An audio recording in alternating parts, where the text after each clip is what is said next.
I have observed that on this night, March 2nd, 2025, that I'm recording an episode for March 15th, 2025, because I like to pile up a few so that I can build up ideas for the next couple of episodes. My name is Phil, and you're listening to The Whip. Yes, I made that simple observation that I like to stockpile episodes here and there so that I alleviate some of the pressure of having to write and record and store an episode that's coming up that very week. Of course, there was a point in time that in the last, I guess, month and a half, 2 months or so, that I've been really pushing the envelope as far as recording schedule that I had set up for myself. In fact, I had a few episodes that I actually recorded just about the night before I needed to release the episode, and that's cutting it a little bit too close. Partially because, well, I was not sure sometimes about how I wanted to go about recording the episode. A couple times there was actually some live things going on, like that plane crash not too far away from me off of Cotman Ave here in Philadelphia. I needed to record on that night specifically because I wanted to get as many of the details as I could. I literally watched the news 10 minutes before I actually pushed record. So I had some current things to speak on as regards to that plane crash. But tonight, well, like I said, it's March 2nd, 2025. This episode is my 199th episode, and it's observation number 4. Turns out that I have plenty of time to work this out, and I saw these things that I have observed over the last, looking at my notes, probably the short term, within the last month, the long term, couple of years on some of these observations that I'm just now about to bring to light. Either way, this is only the 4th time that I've decided to do an episode strictly based on the observations that I see in my daily life. So, because of that, I wanted to kind of get this one done before I observed other things that I might want to add on to the episode. If nothing else, if I do see something that I would have preferred to add on to this episode, rest assured I'll be saving it up for observation number 5, which will probably come sometime in, I don't know, June, July, based on my recording schedule that I have and the episodes that I have already begun to write. So the observations will be there, just not on this episode. That's the breaks. I'm sorry to tell you that. But I think you will have fun with these observations that I'm going to bring to light tonight as I record. But first, it's time to fill in the blank. Now, as I'm saying that, the question for the fill in the blank tonight is going to actually end up being something that I observed over the last month or so. Actually, even a little bit longer than that, isn't it? When I really think about it, this is more of a long game sort of fill in the blank, and I'm going to try to get the answer short, but only because I'm going to bring that very same subject up in the main event. So I'm going to give you the question, and it's one of my favorite age-old questions that typically has an answer that was straightforward and it was obvious to me. But after what I've experienced this time, and then really going back into my mind, thinking about a couple of, well, at least one other incident, it's not completely the way I used to think of it. The question is,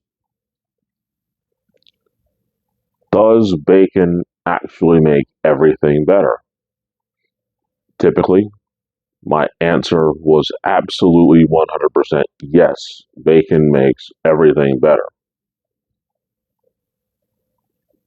Unfortunately, I have had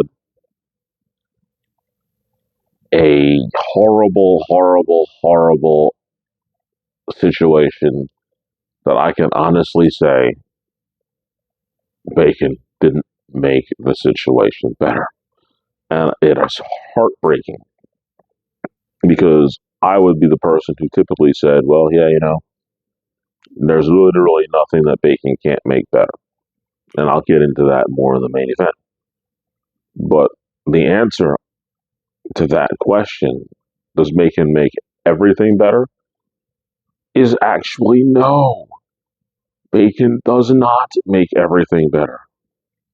It just doesn't. There's certainly a couple of things that I've experienced that even bacon can't make better. So the question for this fill in the blanks is, does bacon make everything better? And the very disappointing answer is no, it does not. Now it's time to ring the bell, if I can actually bring myself to do it after that fill in the blank, and go into the main event, observation number 4. Of course, for those of you who may not have ever heard any of my observation episodes, you can check out the archives on Spotify. Of course, it's The Lip, and you will be able to scroll through and find the other 3 episodes of observations. Some of them are actually, as I like to put it, very interesting and informative, because a lot of times it's stuff that you just don't even really think about sometimes. I've just found it very interesting, and that's why I've observed it and reported upon it. So, I'm going to start this main event with jail, prison. Yeah, I am a former prison guard, retired, unfortunately, way, way too early. And I can certainly say that that job leaves an imprint on you. And because of that imprint, I personally can't not unsee certain things. And it's just part of what goes into actually being a corrections officer. It's just things that you notice. And it turns out that I have been watching a bunch of different series over the last several months, and I crossed Oz. Now, it was an HBO special, not special, but original, that I had watched years ago, like decades, literally decades ago, when it came out in that late 90s, early 2000s. I was not even thinking about being a corrections officer at the time. And now that, like I said, a couple decades have passed since I watched the show, I was able to find it on HBO Max and get back into it. And it was really interesting because I knew that a lot of times that I hadn't watched it from episode 1 to the end. And in watching it, I do have a weird point that I'm going to get to here. There were things that I remembered in the show and things that when I saw them, I was like, yep, it's what I remember. And there was stuff that I totally forgot about, which was cool because you get a nice little surprise. And since when I originally saw it, I didn't watch it in sequential order. It kind of made things better to rewatch it with a totally fresh mind, in a sense. But what I saw was a lot of different old school stuff that some of my former coworkers who were working in prisons far longer than I have told me about in some of the things that were going on when they were in their early careers. And that made me go, "Oh, okay, I remember when X officer told me about Y situation that happened when they were in jail." Now, I'm not going to elaborate on any of that stuff because I honestly think that Oz is a good watch. And for the purposes of somebody who may not have seen it, I definitely don't want to spoil anything about it. Nothing. Except I will say this. Many of the people who are in that show did plenty of other stuff that you will probably recognize them from if you hadn't watched the show before. And I'm just going to name a couple. Uh, the Tobey Maguire Spider-Man movies. Remember good old J. Jonah Jameson? Yeah, he was an inmate in Oz. Did some really nasty stuff. Mayhem from the insurance commercial. He absolutely caused mayhem while he was locked away in Oz. And the last guy I'm going to mention to you is from Special Victims Unit. I'm not going to say his name, but certainly he created many special victims while he was incarcerated in Oz. But now, back to my true observations.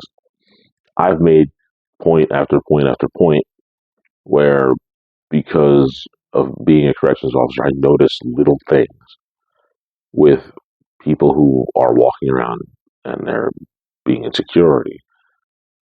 And a lot of those times, it sort of makes my skin crawl when I see some of the stuff that they do. Um, I think I went over that in a couple of episodes prior, and I don't remember if it was an observation episode or maybe even a What Are We Doing?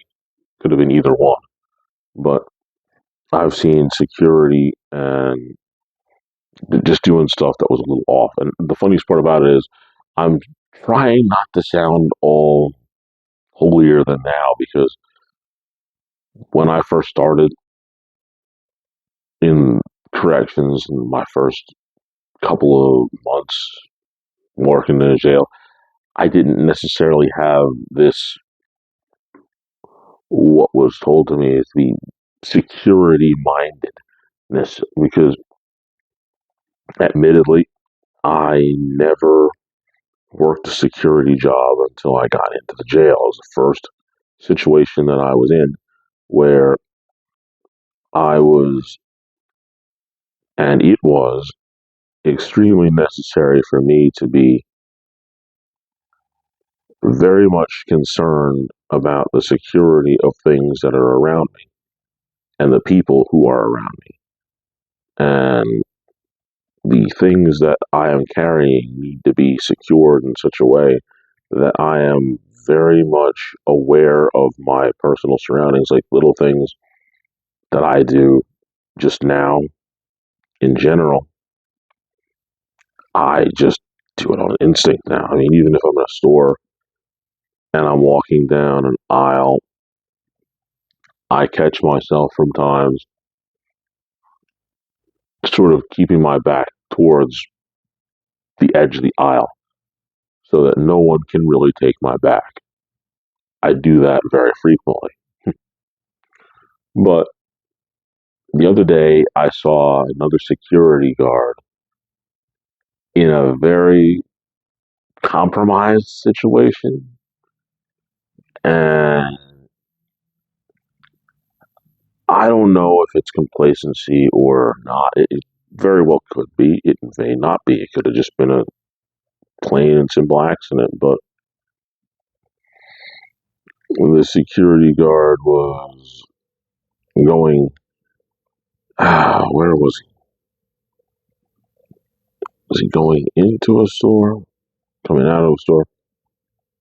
Yeah, he was outside, and he must have been going on a break or whatever it was, and he had a can of OC pepper spray along with the gun and some extra ammunition he had.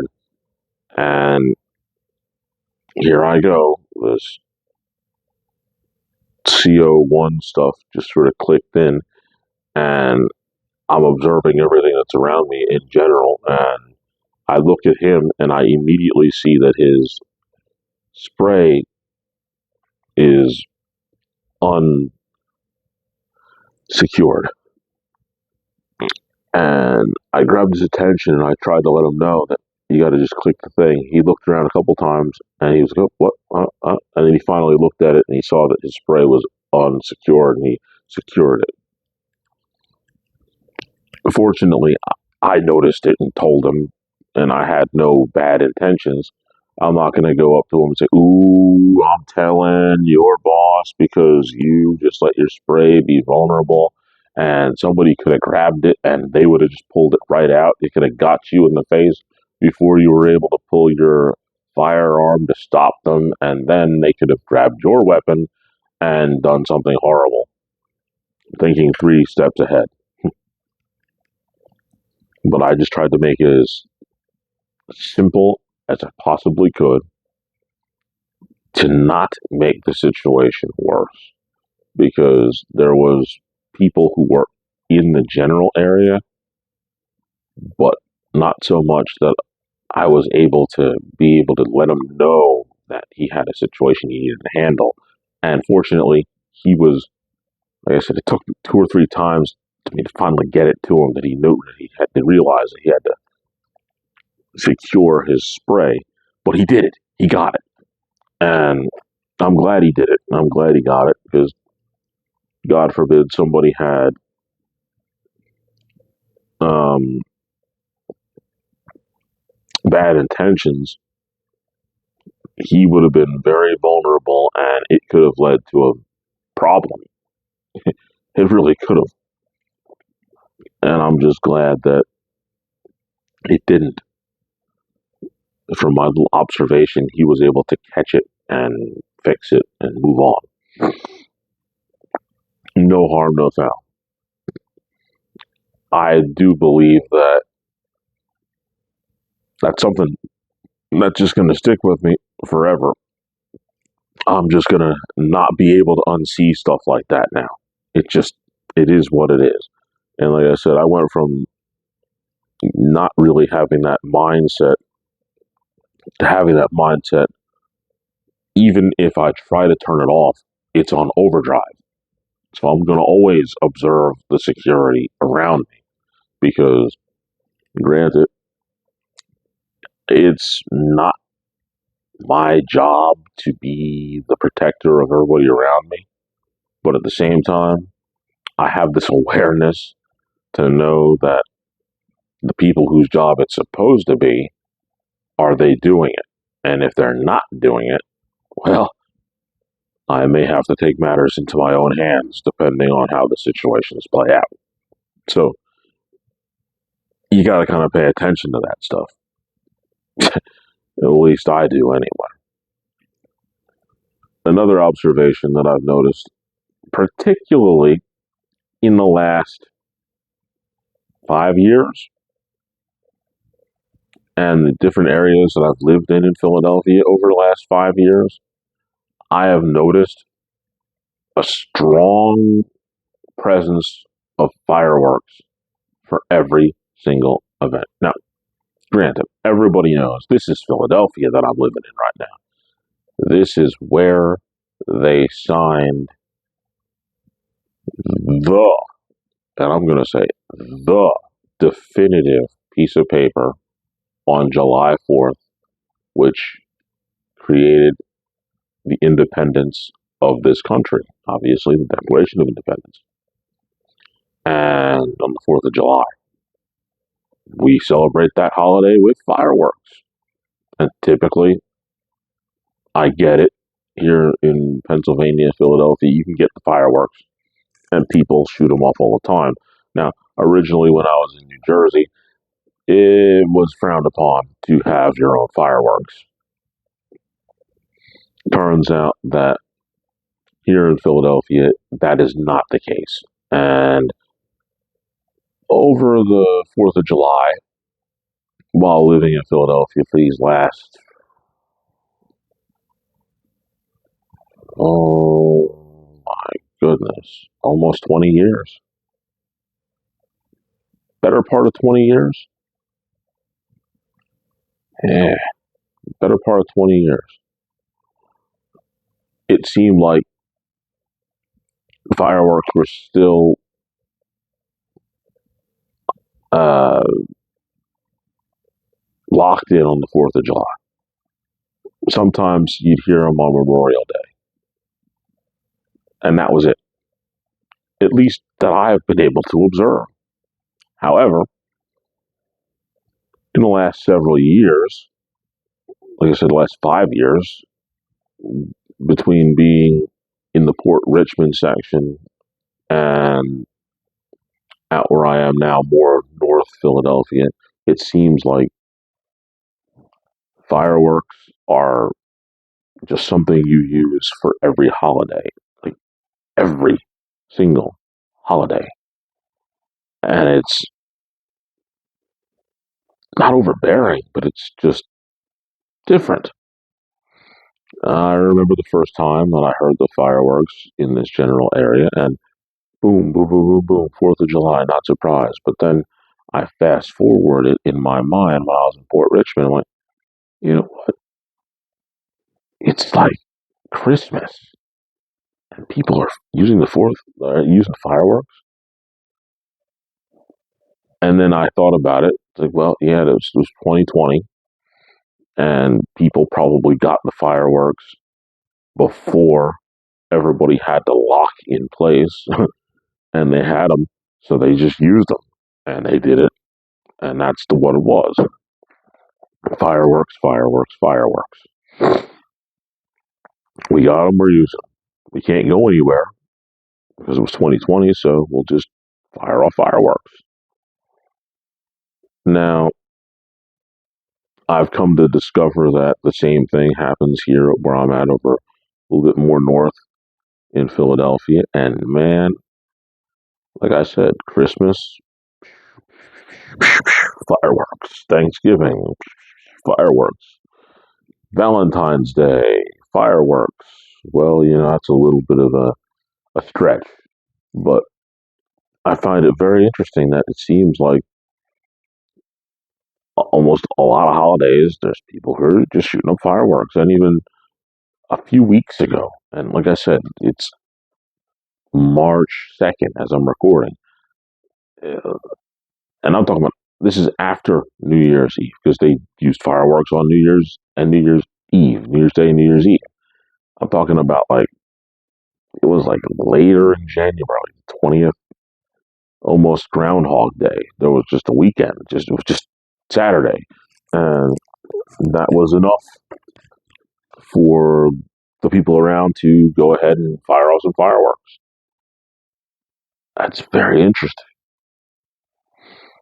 Now, I like to do connect the dot episodes, and this actually, I don't even know why I'm using this now, but this could almost be a connect the dot thing. Going back to my being security minded and fireworks, connecting those two. And what ended up happening, of course, during the time at Port Richmond, there was all these fireworks that were happening, like like I said, it was like in like February, March, and it just kept going all the way through May. And it got to the point where, at least I personally, had started to become desensitized to the fireworks going off. And the 4th of July, and of course, if you remember all the riots that were happening all along the country during that time, that summer in 2020, Port Richmond was no different. They, here in Philadelphia and Port Richmond, that area, they decided that Target was a target. Walmart, they just rampaged, and the ShopRite, they just got to it and just destroyed it and wrecked it. And what makes this so interesting is because there were still more fireworks going off, or so we thought. It was almost as if we were being desensitized by the people by just letting them fire their fireworks over and over and over again. Let them go, boom, boom, boom, boom, boom. And then during the riots, more fireworks, boom, boom, boom, boom. No, those were not fireworks. People were blowing up ATMs, but no one was the wiser because they're just so used to hearing the fireworks going off. It was almost as if, well, they had been setting this up for months. Makes me really question the riots in Philadelphia, especially those ones, because those people had been just firing the fireworks for all this time, and the next thing you know, they're blowing up ATMs, but nobody knows the difference. And trust and believe, I heard those booms, boom, boom, boom, and that was the ATMs going up. It wasn't fireworks, and everybody else heard those very same noises, thought pretty much the same thing. We'd all become so desensitized to the fact that there was fireworks going off every month.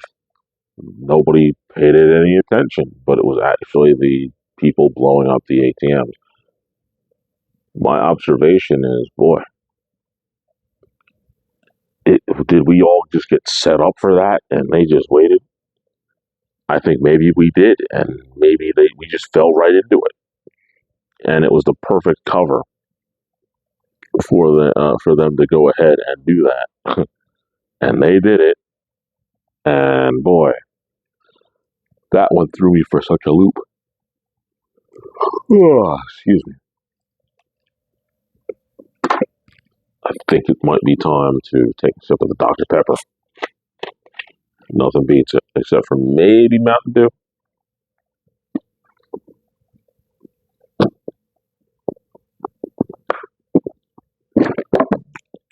Ah, give me a Dr. Pepper. I love it. Wish I had the sponsor. But that is for another day, I guess. But that's my observation. Those fireworks going off, blowing up ATMs. Did we get set up for that? I think maybe we did. Next thing I got for you. I think Philly schools kind of jumped the gun a little bit on the snow days here in 2025, 2024, 2025 school year. School year's not over. It's still March, and there's probably still more potential for maybe another snow day or two, depending on how things go. But I think that they jumped the gun a little bit,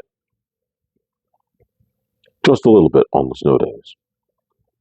I do believe that there was a point in time where they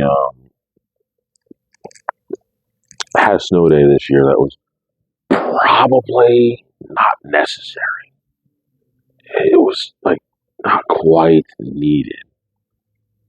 It wasn't quite as bad as I thought it was going to be. Don't get me wrong. When I was a kid, now it's like an old man, I graduated in 96. And in 1995, 96, we had one of the craziest blizzards just in general. And my goodness, we had to walk to school both ways uphill with literally 3 feet of snow all around. I'm not kidding you about how the insanity was. My uncle, he worked for Atlantic Electric, at the time, and I was living at his house, and he pretty much was living at the electric company because he had to be there because he was in charge of a lot of stuff at the time. Unfortunately, he got out when he did because he would not have been able to get back into the house for quite a while because it turns out that those 3 or 4 foot of snow that were on the road that we were on was then packed because that road was a throughway between two pretty important roads on either side. So the township made the wise decision to bring the biggest plow trucks that they could to plow that road that we were on. And unfortunately, it turned the 3 foot of snow that was blocking the driveways on both sides of the street to near 6 foot embankments. And I am not exaggerating. They were at least 6 feet high because I'm only 5'10", and I noticed that when we were digging and we tried, there was no possibility that we were going to be able to dig out even what was 25 feet, 30 feet to get to the street. I mean, we'd have been doing better if we just tried to make a tunnel as opposed to try to move it all. It was completely impossible. Now, fast forward back to 2025, where we are now. There were a couple of instances when they chose to give delayed openings, and I can promise you, with those delayed openings, there was a couple of days where it was like, we really need to delay this thing. They actually did a good job getting this cleaned up. Granted, the one day that they had the snow day, they didn't do the best cleanup job, and I actually took a recording of an accident that happened across the street from my house. And, well, that was a day that they definitely should have closed the schools. But now, here's the problem that I've observed with them jumping the gun with this. For some strange reason that I can't possibly comprehend, they have I'm scratching my head as I'm thinking about it, shaking it. I got to go back a little bit. I got to go back to 2020 when the kids had virtual school, which was just still weird, beyond weird. But the technology we have today and the availability of these Chromebooks just made sense, and it made life a little easier because the kids could still communicate even though it was virtual, which is why my youngest daughter Maggie and her entire graduating class just had a weird situation because they were in kindergarten and they were virtual. Like, how is that going to affect you? I mean, people always think about the seniors that year and how their world literally turned upside down and they missed out on some big events because of that. But I think more important would have been like my daughter's class, Maggie, because they were in kindergarten. And I've said it 1,000 times when people would do stupid stuff. It's like apparently they failed kindergarten because what are the things you learn in kindergarten? You learn to you learn to get in line. You learn to take your turn, be patient with other people. You learn stuff like that in kindergarten. And you need to be around people in order to get in those situations. And Maggie's class didn't have that opportunity. They weren't around people.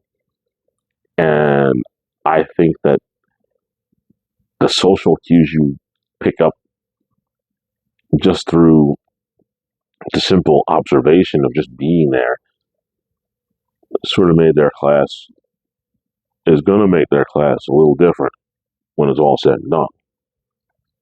I've now made a left turn.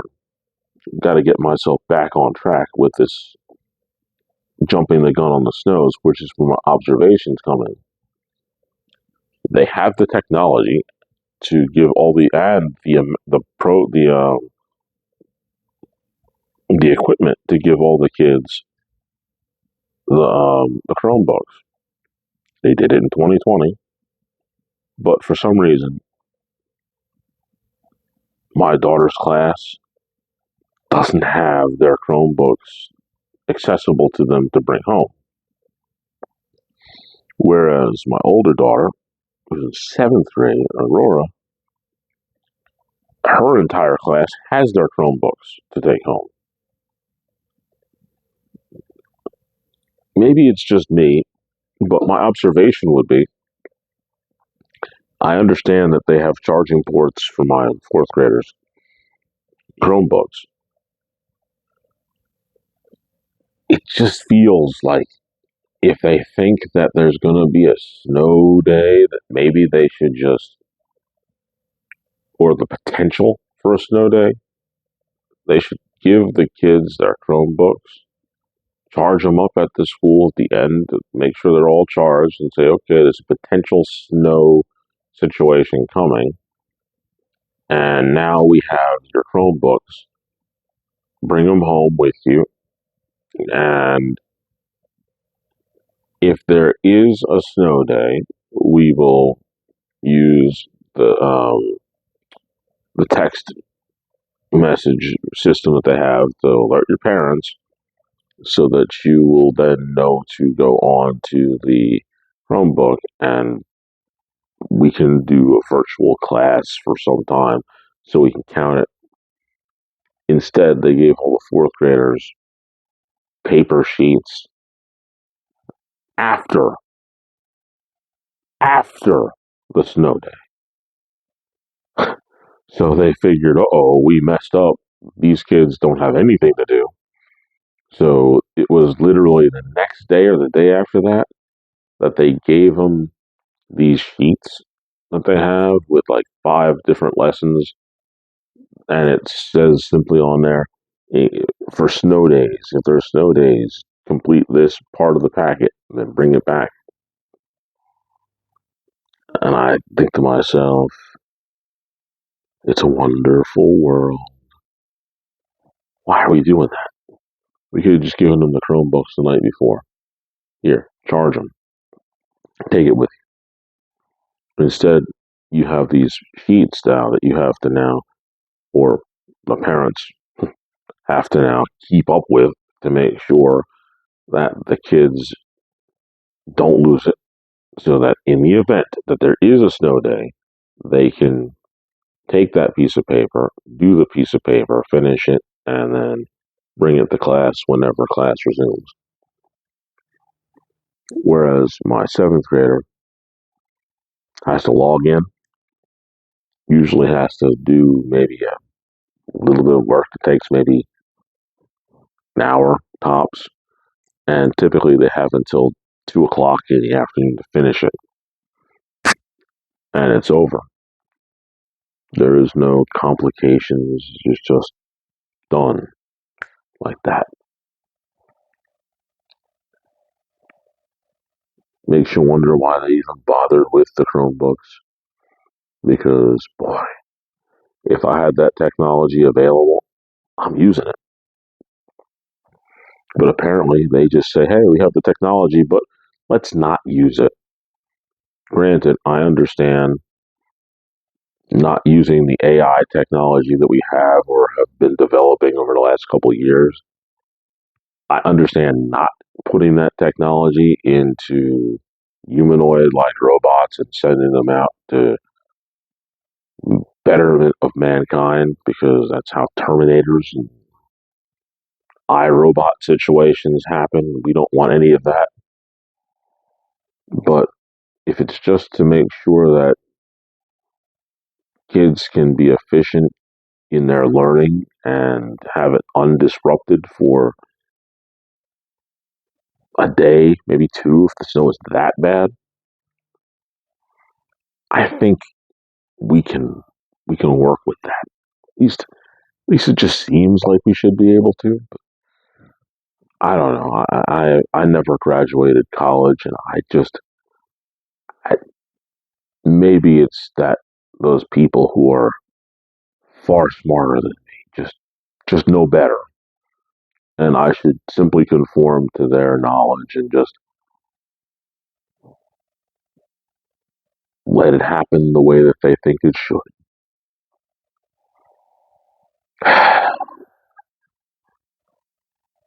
That's just the way it'll have to be.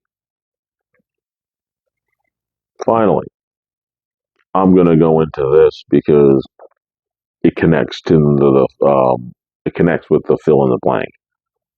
Like I said, for many, many, many years, I said that bacon will make everything better. You can go into the litter box, wrap some turds in bacon, and they'll be better. Chances are you could probably have a bacon wrapped turd that would taste better than this substance that I tried. I was going to make a video of me trying this stuff, and some part of it in the back of my mind, I still just might, but I just don't know if I have the nose and the stomach to do it again. And I feel that bacon has been disrespected in such a horrible way as a result of this stuff that I ate. It was just the worst. I mean, literally one of the worst things I've ever eaten in my entire life. Now, granted, I have a list of things that I find to be revolting and totally disgusting, ranging from personally, I don't like shrimp or most seafood. Um, I'm not gonna say that I am a fan of most sauces in general, but my lord, when I tell you, one of the worst things I've ever eaten in my entire life was Quaker oatmeal that came out a few months ago, maybe like October, November, and I was afraid to try it just because of the exact problem that happened. I just didn't want it to be disgusting, but it was. Quaker oatmeal came up with what would be, in my opinion, a heavenly flavor, and like maple bacon oatmeal. Now, I'll tell you right now, you give me 5 pounds of maple bacon, and I will show you a magic trick that you will never be able to figure out how I did it. And that magic trick will be 5 pounds of maple bacon disappearing. Gone. I will show you that magic trick, and I'll show it to you every night of the week. I will gladly go on stage and make that 5 pounds of maple bacon disappear. However, I certainly wouldn't do it the same way as I would with even one packet of this Quaker maple bacon oatmeal. The way I would make the Quaker maple oatmeal disappear is I would take the packet in my hand. I would open the packet. I would find a trash can. I would dump the contents in the packet in the trash can. I will then crumble up the packet I will put the packet in the trash can. I will get a little bit of gasoline and I'll put that in the trash can. Then I'll get a match and I'll strike the match.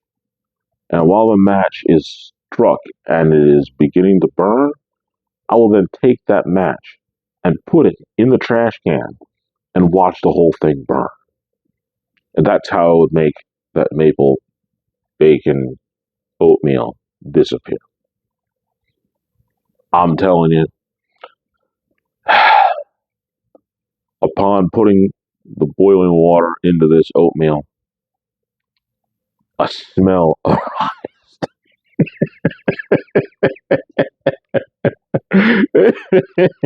It was just not fair. It was not fair. It was simply not fair. I mean, the smell.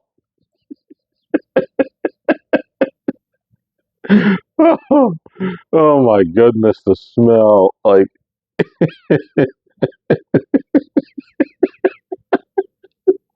the smell.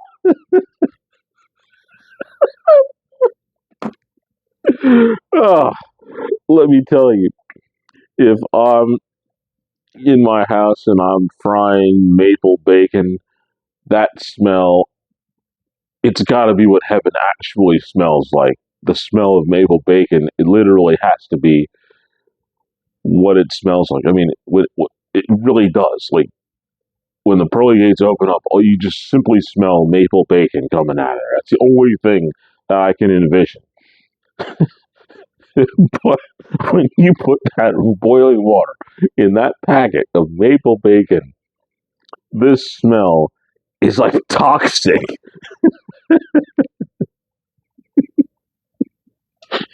I mean, it's hazardous to your health to the point where I was like, I couldn't believe how bad it smelled. Like, it was to the point where I was like, ugh. Like, I didn't know that it was that the smell was it was that bad. Now, like when you fry the maple bacon and there's a lingering just smell of the bacon in your house, that's like the greatest thing ever. I love it. I just absolutely love that lingering smell of bacon when it comes in your house.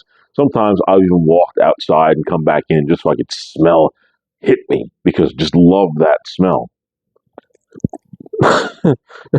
The smell of this oatmeal, with that boiling water in there. It was just, it was so bad that I thought that just maybe it's gotta be good. That's how bad it smelled. It stunk so bad that I thought it was gonna be good.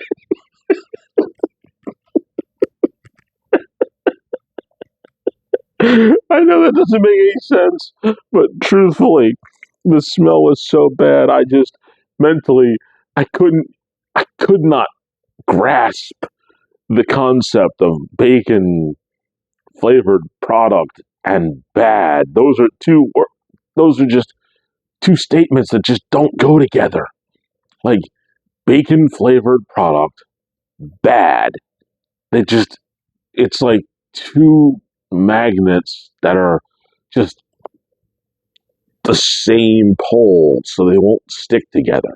Like, it's impossible. But it is not impossible with this stuff. And then, of course, I made another mistake. I actually ate it. Now, I'm not going to tell you that I remember the exact number, but it's a simple fact. The olfactory senses in your nose are very connected to taste because in order for you to smell something, the particles in the air go into your nose and hit the olfactory senses, and that smell is part of what you taste. So there's a big part of taste and smell that connect. And I can't remember what the number is, but I remember that it's over 50 or 60% of what you smell ends up being what it tastes like. My gosh, that taste, it was just, I can only explain it as it was so bad with every spoonful, and I ate all of it too, and I ate 3 packets of this nasty, nasty stuff in one bowl, and rest assured, my mind with every spoonful was, it's not that bad. It's not that bad. It can't be that bad.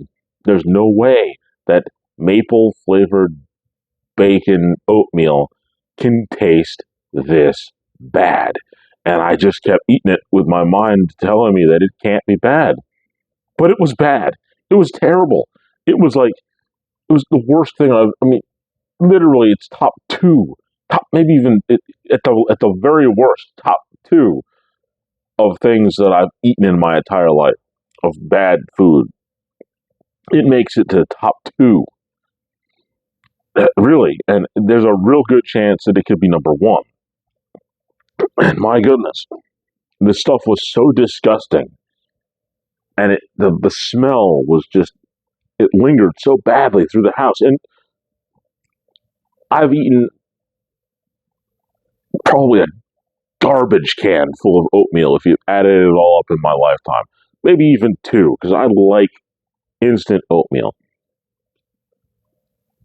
And I like that company, Quaker. I love their instant oatmeal. And it's safe to say that if you put all the packets together that I've eaten in my entire lifetime, it probably takes up a couple of trash cans easily. But these 3 packets were so disgusting, and I finished it. And to describe it as tasteless is what's weird, because I think after a certain number of bites, my brain shut off, and it wouldn't allow me to mentally taste how bad it was. And I couldn't smell it anymore, which is the bizarre part, because going back to that, like I said, I've eaten all that oatmeal, and I don't remember smelling a strong odor from the oatmeal. Raisin and spice, apple cinnamon, um, maple, brown sugar, date walnut, raisin. Those are the ones that I like, and I love them a lot. But I don't remember a smell of those things permeating through the house after eating it. I don't remember a strong odor when I poured the water. That, I mean, you could smell a little bit, but not like to the point where it smelled the entire room. And this maple bacon oatmeal actually stunk up the house to the point where I was sitting down and after I had finished it, and I left the bowl next to me before I got up, and I could still smell it from the bowl, and I was just like, I was just mentally just broken about how bad this was. And it was impossible for it to be that bad, but it's also impossible for kryptonite to kill Superman, but it does. So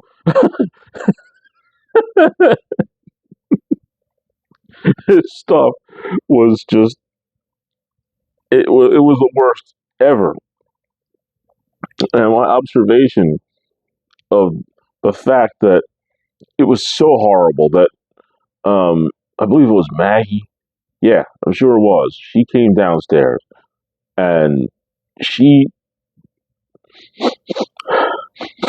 sniffed a couple times and asked me, "What is that stink?"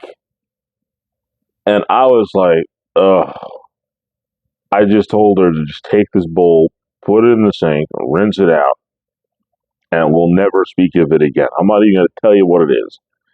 And that's how it ended up.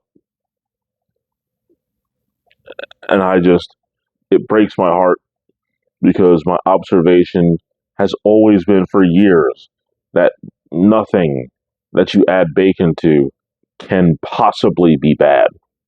And I honestly say that I would probably take that bacon wrapped turd out of the cat litter box before I will ever, ever entertain eating even one more half a spoonful of that maple flavored bacon oatmeal. Just no, no. I will never do it again. And on that note, I'm going to ring the bell, and main event is over. But we're not finished with that bacon yet, because Lord knows it's time for the spear of the week. All right, the only individual who could possibly be the recipient of the spear of the week gotta be the person, whoever it is, that went to the board of Quaker when they were trying to think of a new flavor to make and suggested this maple bacon idea, because that person probably got a lot of that boys or that girls, and they said, "This is a great idea. I can't believe we didn't think of it." But then they went and they tested it, and somebody said, "Oh, this will work perfectly." I don't understand how that got out of the test phase. It makes no sense. The first thing that I would have done is, after we tried it and failed multiple times, because there's no way that they got the disgusting consistency of this stuff the first time. This has got to be the final product of probably, I don't know, a dozen different types of formulations in order to try to make this. And after however many times they've wasted to kind of get to the point where they said, "This is perfect," that person absolutely needs to be the spear. They need to take the spear, and not just from anything. They need to take it from the Red Hulk. Yes, I got to actually witness the Red Hulk as I'm recording this on March 2nd, 2025. I finally got to see the Red Hulk who I've been preaching about for the last couple of years. I got to see him on March 1st, 2025. Not disappointed. Anybody who didn't like the movie, well, all I got to say is you have to add it. It's a piece of the overall puzzle. But that's not what we're talking about right now. We're talking about the person who came up with the horrible idea of making this maple bacon oatmeal. They need to be speared by the Red Hulk, because that's exactly how I felt when I ate it and realized how disgusting it was. I need to be burst into flames, literally. Just my skin is red because I'm getting hotter, and I need to just smash right through you. I have to be spear of the week, person who thought it was a good idea to make this maple bacon oatmeal. Period. End of story. Whew, that was disgusting. Now it's time for a question. Let's see here. What is the question going to be? We'll take it from this page here. Hmm. Hmm.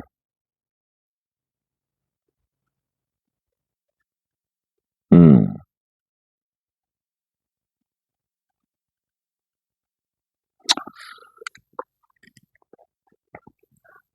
This is a one that I'm going to do, and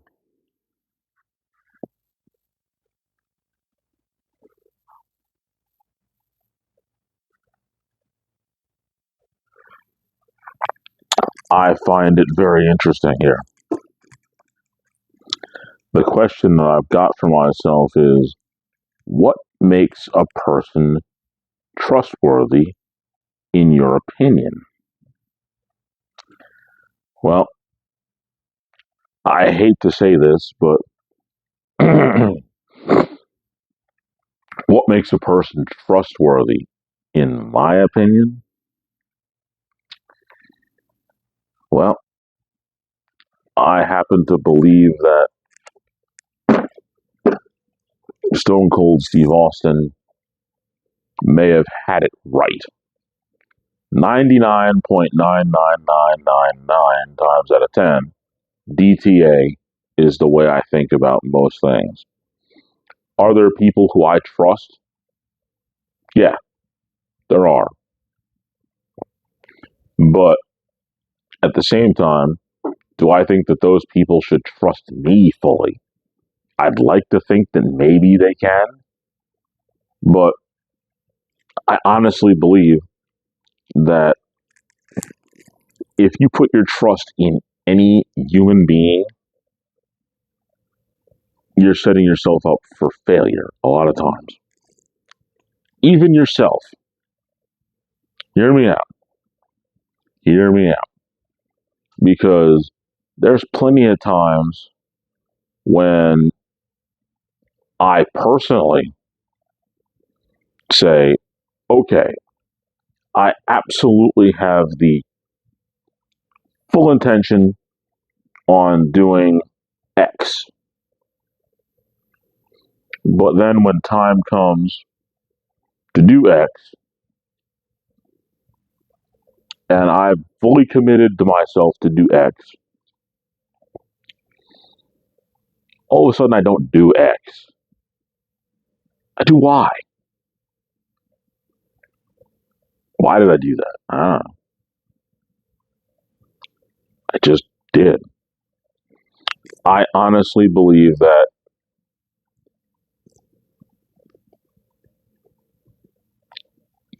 what makes a person trustworthy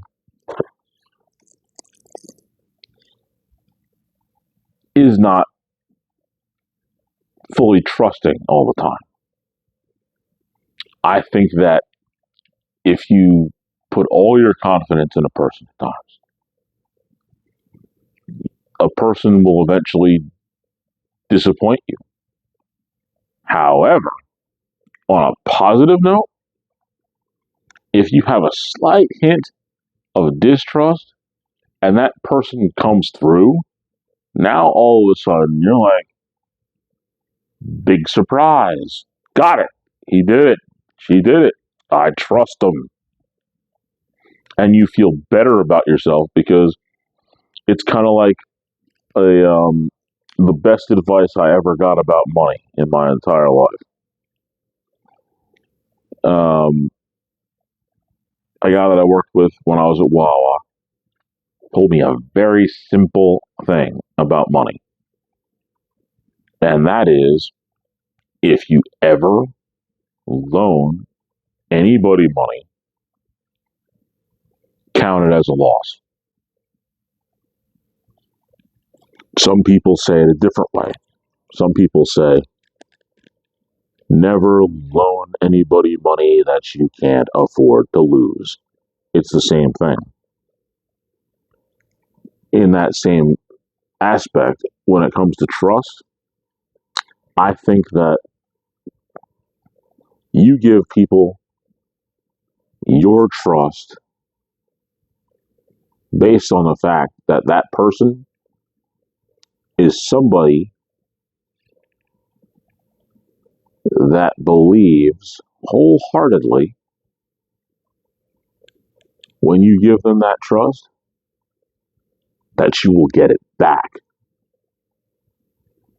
Unlike the money, you expect it to be lost. Trust is something that you expect back. Money, no. Trust, yes. So it works both ways in that sense.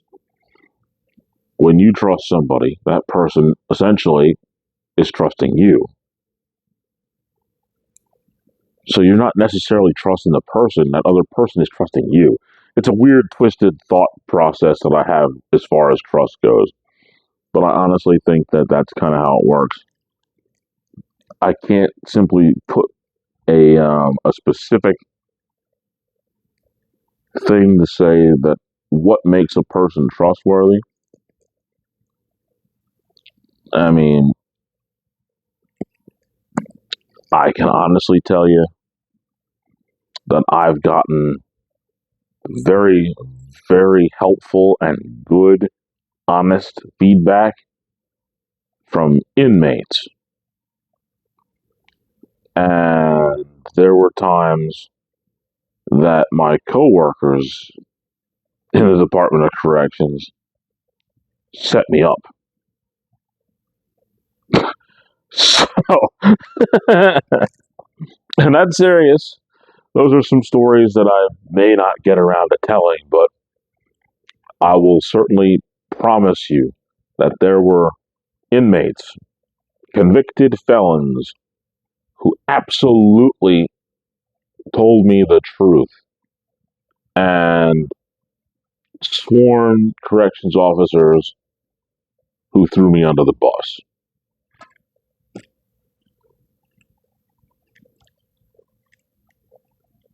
You just don't know.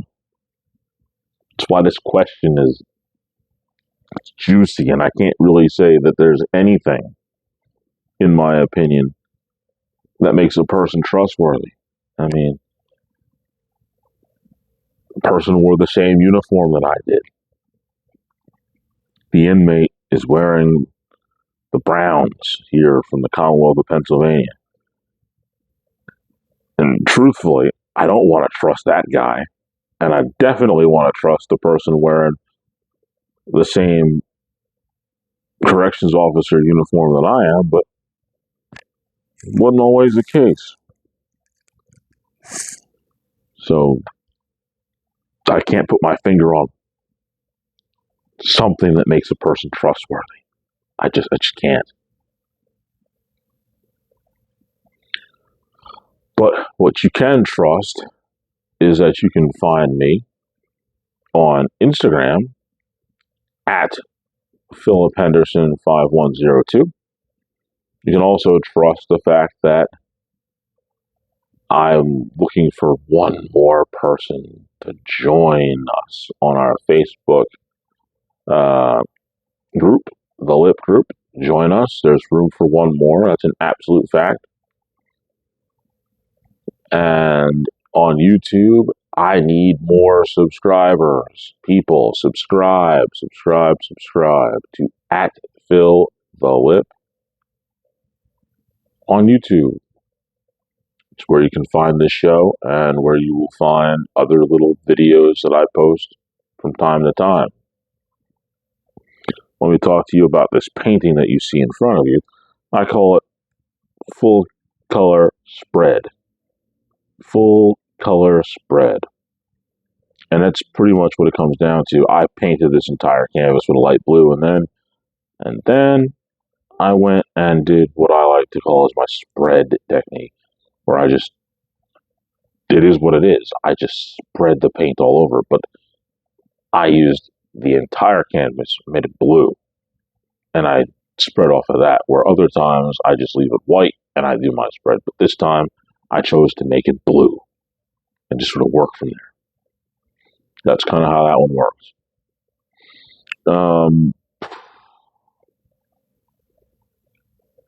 I do want to say that this episode, number 199, is the predecessor of what I think is going to be maybe my best episode that I've done to date. I think it's an episode so good that I actually plan to apply for the Webby Awards in 2025. And I never even wanted to bother with it. But I honestly think that next week's episode is going to be an episode that I'd like to put out there for the Webbies next year. And I'm serious. When it's time to register for the Webbies, I would want to put next week's episode up against anyone else's episodes of any other show. I think it's a really good episode. I think it's a really, really good episode.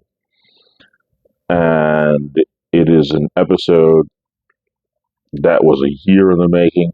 And I've said it before. Well, let's just say